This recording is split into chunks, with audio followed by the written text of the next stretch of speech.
Life is bleak in Metro's post-apocalyptic world, but then, a cheery end of the world hardly seems right, especially for one in which the last vestiges of mankind are striving to survive in a nuclear wasteland. Metro Exodus is an epic road trip, or should that be rail trip, a sweeping journey across Russia that takes in all 4 seasons throughout a single year, as Artyom and the Order board a hulking steam train, the Aurora, aiming to find a place they can call home.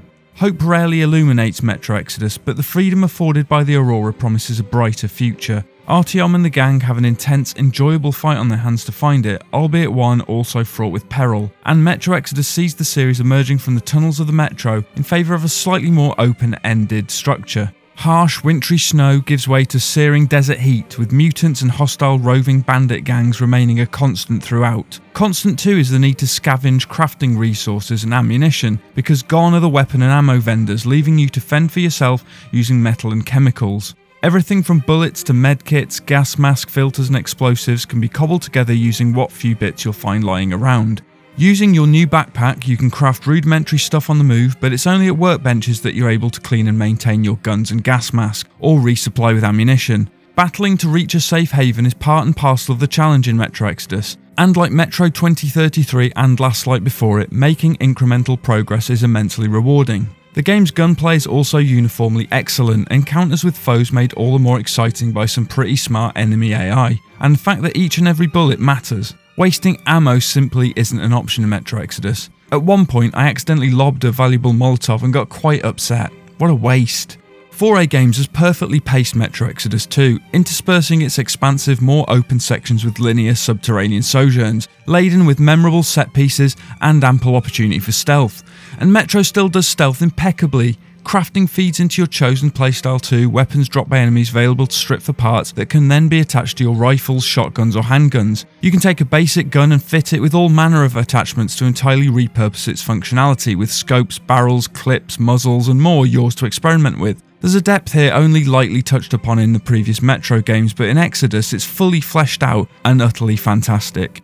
Narratively, Metro Exodus is compelling enough, boasting the same diverging paths dictated by your moral choices, but there are some stilted moments and patchy voice acting that put a slight dampener on things. There are some great narrative beats in Exodus, despite the somewhat flimsy storytelling however, and with each changing season there's something new and interesting to keep things fresh and engaging. Familiar mutant enemies return, with a few new ones thrown in for good measure, but it's the game's human antagonists that present the most challenging encounters.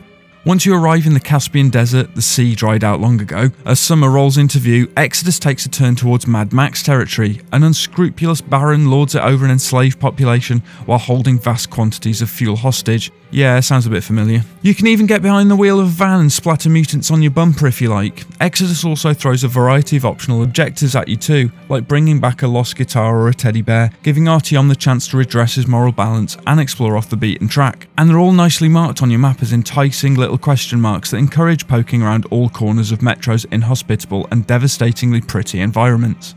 By and large, playing Metro Exodus is a tension-filled pleasure, transcending its mild flaws like fiddly controls and very occasional minor graphical glitches. There are a lot of different functions that have been mapped to the controller, meaning it can often feel clunky just to turn on your lighter or choose a weapon, although there are D-pad shortcuts and certain face buttons you can hold to bypass the menu interface. To be fair, 4A has done a good job in ensuring the game's controls aren't too unwieldy. During stealthy moments, button prompts can take their sweet time in appearing too, which can lead to a guard spotting you and raising the alarm. This can occasionally be a mite frustrating, especially when it causes a perfect sneaky run to go up in flames. Still, these are small shortcomings in a game that does a lot right, although fans of the first 2 games may question certain narrative choices, like the excision of the Dark Ones and few allusions to Artyom's past. Your relationship with Anna and the rest of the Aurora's crew is only as meaningful as you're willing to make it. Your time aboard the train is your only real chance to connect, if you can be bothered. The onus is really on you to interact with Anna, Miller, Stefan, Idiot, Crest and the rest of the gang, so you could end up missing some intimate moments with certain characters. You will want to invest the time in Metro Exodus however. 4A Games has crafted a robust and enjoyable sequel that expands upon what's come before, seeing Artyom and the gang venture beyond Moscow's metro system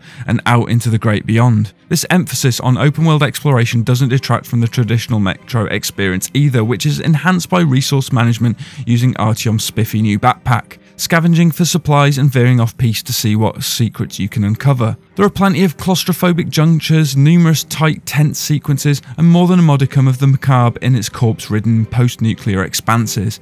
Metro Exodus might not be perfect, but it's an excellent sequel that takes the series in a brave new direction without losing the spirit of what makes the Metro games unique. In short, it's pretty damn good.